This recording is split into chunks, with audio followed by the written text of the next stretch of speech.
The bloke that you're about to meet, well, people might have thought he was a bit crazy as well, setting up a new newspaper, a new masthead, right at the time that Rupert Murdoch was busy shutting down newspapers right across regional Queensland and regional Australia.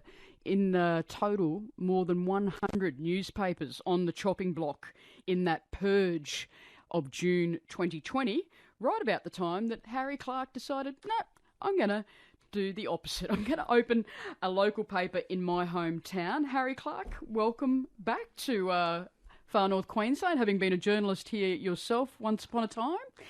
Thanks very much for inviting me on the show, Charlie. It is wonderful to be back in what I refer to as the wild north. I just love this part of the world. It's so unique. I find that it's like a different country. It's an incredible news patch. So I created an opportunity for myself to come back and try and find some stories in the tropics.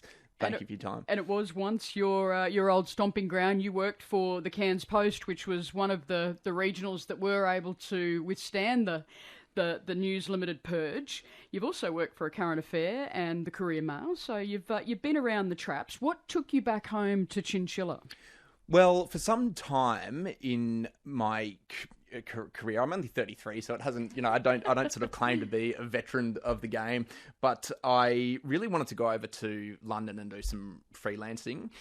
It's a bit of a rite of passage for some journalists who are interested in doing that, and until I sort of progress through Australian media, my plan was to go over there, and then I set the date end of 2020. That's when I wanted to go and fulfill my London dream, but of course the pandemic happened.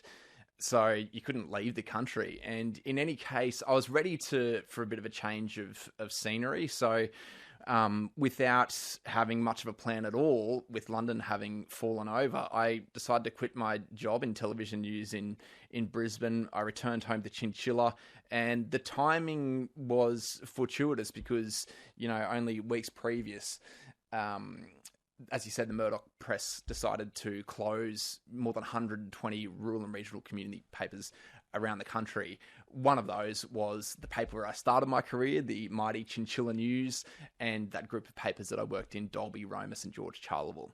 So I decided that there was a business opportunity there. And that is what you did. You acted on your instincts, and suddenly you found yourself as the operating, managing editor of The Country Caller. How did that roll of the dice go for you, Harry? Well, I thought, there's an opportunity for... I figured that it was probably pretty rare for somebody with city metro news experience to have gone back to the country and done... provided news service. I think a lot of journalists in those country papers were starting out. It's a great sort of hive to learn your trade, and then you go off to the cities. But I thought there must be an appetite for, harder analytical news that is kind of a bit more broad-reaching than local newspaper content, like local sport, local fundraising, which is all great, and it's wonderful that sort of gets reported. So I decided to start the Country Caller for some reason. The name Country Caller arrived in my head. I don't know where it came from, but I just purchased a domain name for like $11 and then just started without really having any plan whatsoever, just publishing these stories. I populated the website with a variety of stories. And then when I feel like I had enough to kind of, inverted commas, launch, then I started sharing the stories, and it's just kind of gone from there.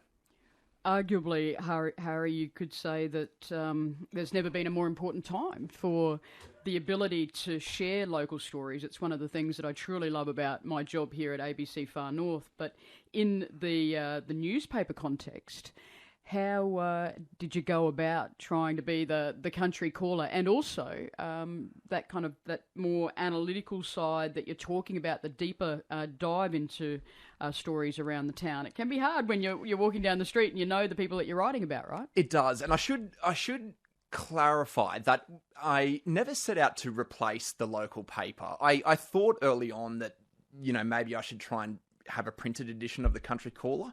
I looked into it as a one-man band. It was going to be, far more expensive, far more overheads than just creating an $11 domain site.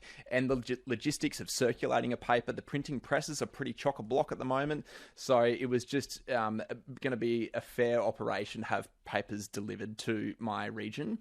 And as a one-man band, that the pressure of filling a local newspaper was going to be a lot. And I didn't know how far this was going to go or what I was going to do. So I decided just to keep it online only. And everywhere you go, you hear people say, the oldies, miss the newspaper and the deaths and marriages notices and that kind of thing. And I get that. But I get people who appear to be pretty senior, liking and commenting and putting emojis and sharing. So you can teach an old dog new tricks. I think, in terms of, news engagement, I think the industry has done its best and hung on for so long to keep those traditional news mediums available. But I think the older generation has to come to the party a little bit and realize that it's a bit harder now, and technology is such that you really need to find us where we're publishing to an extent as much as we'll try and accommodate you.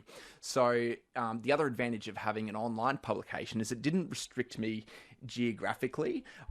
People had a misconception that I was going to be the local paper, replacing the Chinchilla News doing local stories. I wanted it to be a bit further reaching than that, because those community newspaper stories, I think those hyper-local stories, I think Facebook has replaced a lot of that.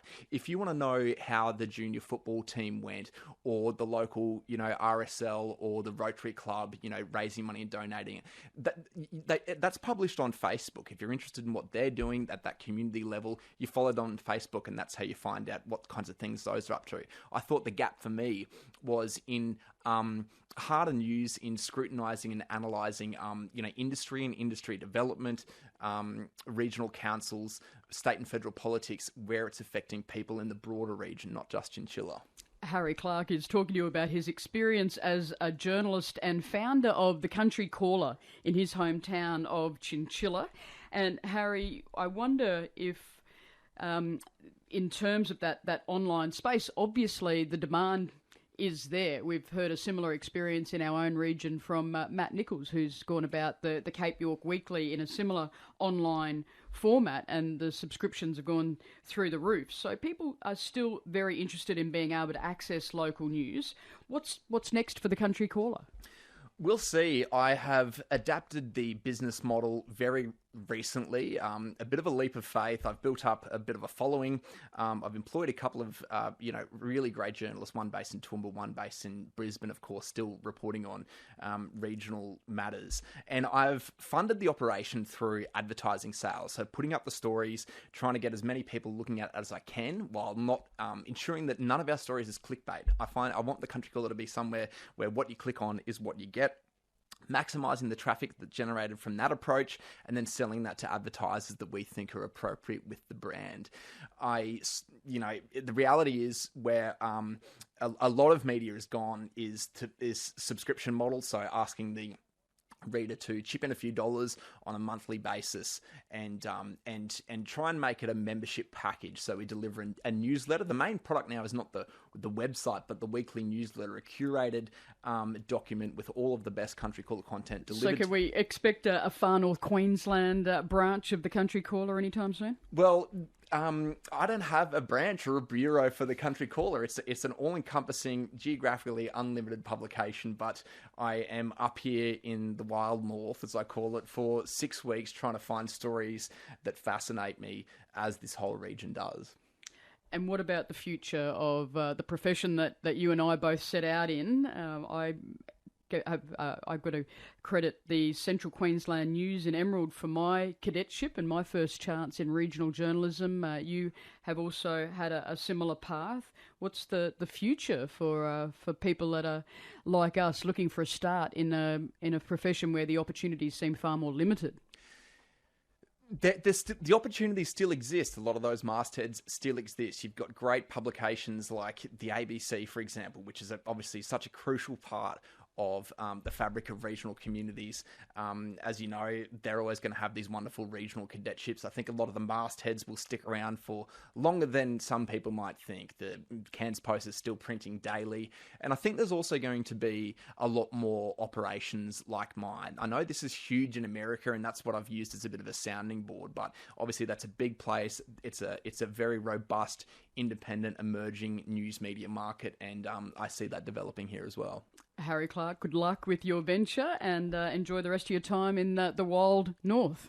Thanks so much, Charlie. Harry Clarke, the founder of The Country Caller, looking for stories. So if you've got a story in mind, give Harry a call, but make sure you give me a call first, okay?